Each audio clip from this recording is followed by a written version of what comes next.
gente. Hoje vamos falar da Inglaterra, esse país aqui da bandeirinha, né, onde eu vivo atualmente, e tem a quinta maior economia do mundo, né? O que atrai tantas pessoas quererem vir morar na Inglaterra, né? Principalmente a questão da moeda, por ser uma moeda forte e que as pessoas conseguem mandar esse dinheiro para os seus respectivos países com uma diferença, né, razoável de moeda. Acho que no Brasil hoje está praticamente 6, 6,5 para 1, né? Já chegou a 5, já chegou a 4, já chegou a 7. Isso aí vai variando conforme a questão econômica no mundo, né? Mas isso é o que mais atrai pessoas. Mas as pessoas esquecem que aqui tem uma vida normal, igual a qualquer outro país do mundo, com dificuldades, e depende muito do seu trabalho, do seu empenho, da sua competência e da sua sorte. Não adianta você achar que vai chegar e vai ser de boa. Se você é um cara que trabalha muito, a chance de dar certo é muito grande. Mas isso também em qualquer lugar, né? A diferença é que em outros lugares você tem uma satisfação menor em relação ao trabalho, né? Vamos dizer que você está trabalhando ali no Brasil o mesmo tanto que você trabalharia aqui. Por ter essa mente, já uma memória, né, econômica do Brasil, você vai tentar fazer essa conversão em tudo. Então, cada vez que você ganhar o seu salário, né, vamos dizer, está ganhando um salário mínimo aqui, 1.200, 1.300, 1.400 libras, você vai achar que você está ganhando 6 vezes mais que isso, porque a sua mente está nesse setup de tipo, ainda vivo no Brasil, né? E aí que tá a diferença, né? Porque se você for ver, ganho, sei lá, vamos dizer que o salário mínimo convertendo, que o certo não é converter, é fazer 1 para 1, mas quando você converte, você pode fazer esse erro. Mas vamos dizer aqui, ó, eu ganhava 1.500.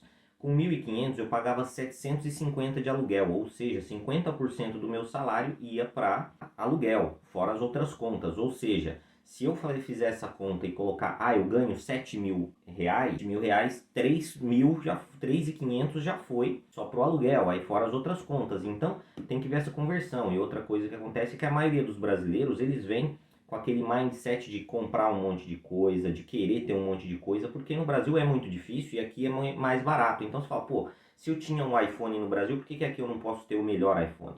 Se eu tinha um carro econômico no Brasil, né, um carro popular, por que eu não posso ter um carro muito melhor aqui pelo mesmo preço? A questão é, essas coisas vão te trazer custo, né? Vão te trazer um gasto, né? E você vai ter essas contas mensais.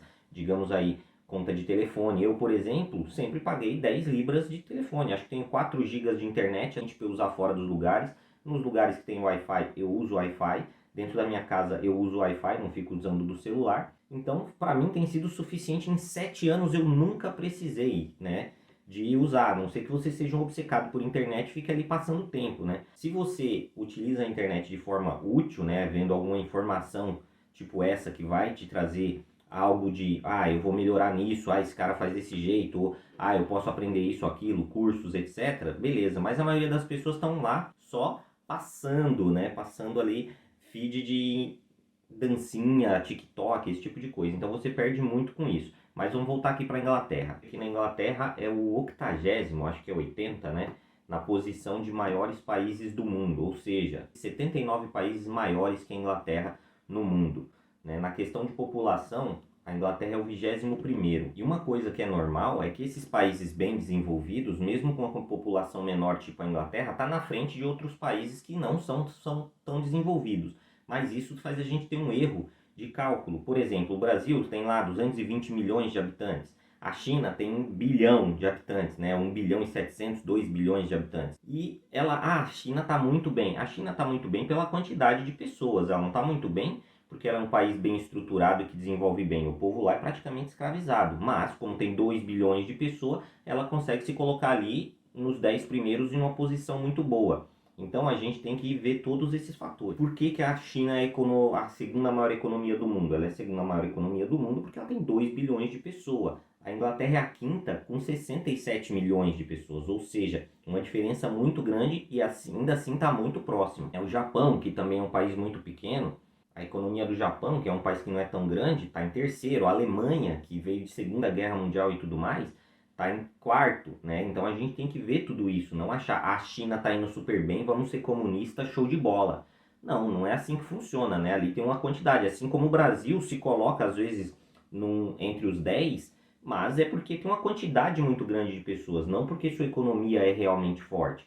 Existe aí essa disparidade e isso aí gera digamos assim, uma falha nesse cálculo e até a gente se engana com isso. A média inglesa de valores de casa é de 367 mil libras, ou seja, não é um preço razoável. Logicamente, você vai encontrar, a gente já mostrou vídeos aqui, a gente mostrando casas, a gente encontrou casa de 180, né, casa de 2 quartos e tudo mais, uma casa razoável e nova. A gente fez um vídeo, acho que mês passado, sobre isso. Né? Então eu e a Camila andando na cidade mostrando isso, né? Mostrando algumas agências. E aqui, quando a gente comprou essa casa, eu paguei acho que 236 mil, aí tem a valorização e tudo mais, mas aí você faz uma média do país. Né? E cada lugar também você vai ter, aqui a casa é mais barata, mas o salário também é mais baixo, tem menos emprego, ou os empregos não vão te dar aquela margem tão alta, né? Por exemplo, a média salarial em Londres, nas grandes capitais, né? Em Londres, por exemplo, é 30 mil libras, né? Nesses lugares mais para cima é menos, e muitas vezes essa margem aí é feita um cálculo básico por alguns sites, então a gente tem que ter muito cuidado para não se enganar e achar que está indo para o país é o paraíso. Depende de como você avalia as coisas. Tem gente que está se lascando aqui, mas como ele pensa no é 6 vezes o valor que eu ganho aqui em relação ao Brasil, então ele está pensando lá no Brasil. Aí parece ser bom, ele até aceita e suporta muitas vezes por algum tempo, porque não suporta esse trabalho pesado e alguns tipos de trabalhos que vão ser pesados. Tem gente que se dá bem, né? Tem gente que trabalha em obra a vida inteira, mas é porque ela sabe fazer aquilo e porque gosta de alguma forma, né? Por mais que seja um prazer doloroso, um prazer cansativo, existe isso na mente do ser humano, né? O limite entre prazer e dor, às vezes, faz você ficar com alguma coisa, que nem você tá num relacionamento ruim. Muitas vezes você sente um certo prazer naquela incerteza, naquela insegurança, naquela dificuldade, né? E o ser humano é assim, a gente nunca sabe, né? Cabeça de cada um. E se a gente pega esse valor médio de casas em Londres, na Inglaterra inteira é 357, 367 mil libras. Em Londres, a média do valor de casa é 700 mil libras. E aí você vai ver uma casa muito pequena. Eu e a Camila, por exemplo, morávamos na Zona 6, num apartamento minúsculo, devia ter, sei lá, 30, 20 e poucos metros quadrados, 32 metros quadrados, muito pequeno. O quarto, já contei aqui várias vezes. Cara, né, o quarto, a cama pegava 3 paredes, não sobrava nada do quarto, só a porta para você entrar e pular na cama. E esse apartamento custava 179 mil libras.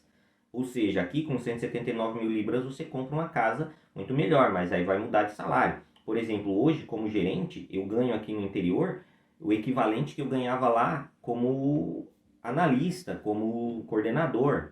Ou seja, 2 a 3 cargos abaixo, eu ganhava a mesma coisa que eu ganho aqui em cima, sendo gerente com muito mais responsabilidade, né, cuidando de muito mais pessoas, de questão pessoal, questão de RH, questão de operação, questão de vendas e tudo mais, né, questão de health and safety, ou seja, a minha responsabilidade se manteve no nível que seria um gerente lá em Londres, porém ganhando muito menos.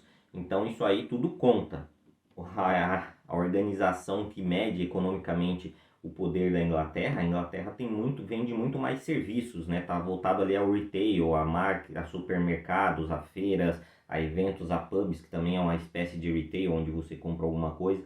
E aí tem as grandes empresas que vêm de fora e ninguém fala, mas muitas dessas empresas hoje vêm ali da região árabe, né? São árabes que compraram aqui. Existem prédios aqui na Inglaterra, ou em Londres, pelo menos quando eu andava, que a plaquinha do lado de fora estava escrito em árabe, não tinha nada escrito em inglês. Logicamente, você entrava lá, você falava inglês e tudo mais, mas é bem complicado porque você vê que começa a existir um domínio e uma mudança cultural aí na Inglaterra. A Inglaterra ainda é um dos poucos países que mantém aí a sua monarquia parlamentarista, né? A gente aí muitas vezes no Brasil tem uma visão errada de monarquia, pensa ali Game of Thrones naquela época, e a gente tem que entender que mesmo naquela época existia uma lógica, né? Você pagava imposto para morar dentro das premissas do castelo e aí o rei te defendia, né? Naquela época o rei ia para a guerra para defender, ele era como se ele fosse o delegado daquela região e você pagava para ficar, porque fora dali era terra de ninguém, podia acontecer qualquer coisa com você e você não podia reivindicar nada. Se acontecesse dentro, quando você pagava imposto e estava dentro das premissas do castelo, aí você era uma parte daquilo, eles iam lutar por você ali, entre aspas, né? Depende muito de cada governante ali, de cada castelo e tudo mais. Mas o mundo hoje, ele é moderno e a gente tem aí a monarquia parlamentarista, que faz com que plebiscitos sejam aceitos, né? Não é que nem no Brasil. Acho que em 93 a gente teve um plebiscito pró-arma aí, para ver se legalizava as armas. O povo votou que todo mundo queria arma, mas não aceitaram. teve plebiscito também para voltar à monarquia, aí o STF proibiu a família brasileira de participar de programas de televisão, de mostrar como era o império, o que eles conheciam, quem eram eles, porque eles poderiam voltar para o poder. Então, existe tudo isso aí na questão da república que eles tentam moldar a gente de alguma forma. E a monarquia parlamentarista, o parlamentarismo é algo bom. No Brasil é meio que rola um parlamentarismo, porque o presidente não manda, né? O STF manda mais que ele, o Senado manda mais que ele e tudo mais. E aí no final o presidente sempre leva a culpa, né? A gente pode ver até a própria Dilma, que embora tenha sido ruim, ela saindo não mudou muita coisa, né? E aí é que acontece. Hoje em dia a gente vai ter dessa, né? A gente vê nas próximas eleições, a gente tem Lula e Alckmin, dois caras que um falava mal do outro e um contava os podres do outro. E agora eles estão juntos. Por quê? Porque o Alckmin está justamente esperando assim, o Lula vai entrar, o povo vai fazer passeata e tudo mais, e depois ele cai e quem fica? O Alckmin, o sorvete de chuchu. Então, tem tudo isso na questão política e, logicamente, toda essa instabilidade política que o Brasil vive, né, nos últimos, sei lá, 15 anos, né, nem 15 anos, nos últimos 10 anos, a gente acaba tentando achar refúgio em alguns países. Só que muitas vezes as pessoas se movimentam simplesmente pela questão financeira. Qual é o país de moeda forte? Se você for ver por moeda forte salário, você vai tentar entrar na Suíça. Só que na Suíça também o custo de vida é muito caro. Coisas simples que aqui custam, sei lá, 1 libra, lá na Suíça custa 3, porque o salário mínimo lá é muito alto. Né? Um salário mínimo lá acho que é 2 vezes o salário mínimo daqui. Aí você fala, pô, se você fosse movimentar assim, né, tem todos esses valores. E o principal coisa é como você administra, né? Eu vejo pessoas aqui ingleses falando que eu não consigo viver, por que você não tenta comprar uma casa e tal? Não, não consigo comprar uma casa porque eu e minha mulher só ganham o salário mínimo. Ué, eu e a Camila ganhamos o salário mínimo, chegamos aqui em 5 anos, em menos de 5 anos compramos uma casa. Ou seja, por quê? Porque vai da sua administração. O que você abre mão? Você abre mão de ter o seu iPhone, de usar o seu Nike, Jordan, não sei das quantas, né? De você ter o carrão? Não. Ou aí entra as suas escolhas, né? E como você administra esse dinheiro. Agora o cara falar pra mim que eu não consigo comprar porque eu ganho salário mínimo junto com a minha esposa, aí você tem que fazer seus corre. Por exemplo, lá em Londres eu ganhava muito mais que o salário mínimo. Só que eu falei, melhor eu ir para outro lugar, ganhando o salário mínimo, administrando minhas contas e conseguir comprar uma casa. Logicamente, eu salvei dinheiro quando eu estava lá em Londres, então ajudou. Então, quer dizer, fica na cidade grande, junta dinheiro, vive ali com muito pouco, vai para outra e compra. Você tem que fazer essas jogadas de xadrez da vida aí, porque senão você não vai para lugar nenhum. Aí você vê que as pessoas é mais a administração de cada um, é a pesquisa. E eu conheço pessoas que inclusive comentam aqui no canal que às vezes têm uma percepção e utilizam até melhor essas vantagens em relação a administrar dinheiro. E isso que é interessante. Eu vou ver se depois eu faço um vídeo olhando para os comentários de todo mundo, mas esse vídeo aqui é mais para dizer que vir para a Inglaterra eu vejo gente, não, tem que dar um jeito de entrar aí e tudo mais. Às vezes você vai conseguir entrar em outro país, Holanda, Alemanha, que são países que empresas falam inglês. Portugal, eu tenho amigos que viveram aqui na Inglaterra, viveram na Irlanda e hoje estão em Portugal e estão bem. Tudo depende do emprego que você consegue nesse lugar. Se você não conseguir um emprego bom, ou que pague pelo menos as suas contas e não tiver uma administração boa, qualquer lugar vai ser ruim. Né? Tem gente que quanto mais ganha, mais gasta. Aí fica difícil. Então é mais para a galera ter uma noção de que vir para a Inglaterra não é esse paraíso todo, você vai pagar contas, você vai ter perrengues, tudo depende de como você vai cair, é competência e sorte com quem que você se envolve. Tem gente que cai naquele mundinho e vive aquele mesmo mundinho do Brasil. Gastar, comprar coisa, fim de semana agora fazer churrasco, porque minha vida durante a semana foi um inferno e torra tudo. Né? E não estou falando fazer churrasco que não tenha que fazer, você tem que fazer, você tem que celebrar, você tem que festejar suas vitórias e os seus momentos felizes, mas sempre de forma ponderada, onde tipo assim, o que vai acontecer amanhã? Logicamente, aqui é muito menos arriscado que no Brasil. Aqui você perde o emprego, você arruma outro rápido até, dependendo da área. E se você não quiser, não conseguir na sua área e mudar de área, isso não vai destruir a sua carreira, que nem destrói no Brasil. Então é um monte de fatores, né? No Brasil, você é gerente de uma empresa de TI, aí você perdeu o emprego, preciso fazer meu trampo. Aí aparece um trampo para ajudar de pedreiro lá. Você vai ajudar de pedreiro, ganha razoavelmente para pagar suas contas, e aí quando você volta, o que você estava fazendo? Eu era pedreiro. Os caras vão te destruir. Aqui não, você fala, não, estava fazendo isso porque eu preciso pagar minhas contas e isso mostra que você é um trabalhador. E não tem nada de errado em fazer qualquer outro tipo de trabalho. Até porque aqui, por exemplo, quem trabalha em obra ganha muito bem. Eu tenho amigos aqui que trabalham de entrega e ganha mais do que eu, como gerente de uma empresa. Então, quer dizer, tudo isso é relativo e a gente tem que pesar para não sair dando passo errado. E às vezes, se dá um esforço muito grande em algo que a gente também não vai se adaptar. Você tem que se conhecer. Ah, você aguenta frio, chuva? Na Irlanda chovia muito mais que aqui. Quando eu cheguei aqui foi um pouco mais fácil para mim. Agora, quem vem do Brasil, principalmente quem vem das regiões quentes, isso aqui começa a pesar bastante, né? Minha mãe, por exemplo, nunca veio me visitar porque ela fala, não aguento o frio, cara. Mesmo no verão, só que o verão bateu 35, entendeu? Só que vir no verão também é mais caro. Então tem tudo isso, vou viajar pro Brasil, custo e tudo mais, e hoje em dia, com pandemia, com todo esse esquema que eles estão fazendo aí do Great Reset, né, do grande reset que eles querem fazer,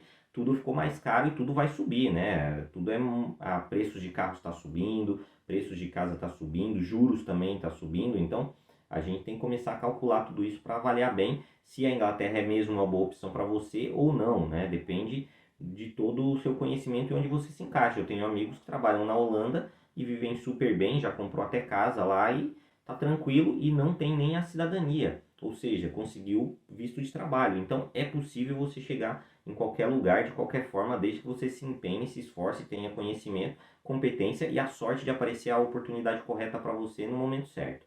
Beleza? Então esse aqui foi o vídeo, mas para dar um parecer aí sobre a Inglaterra, para quem acha que isso aqui é o paraíso, eu vejo gente falando, não, tem que ir para aí, aqui, aí é meu objetivo. Legal você ter um objetivo, mas meu objetivo, por exemplo, era o Canadá.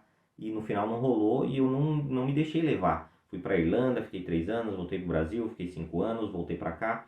Então tudo isso conta, beleza? Então é isso aí, valeu, um abraço e até mais.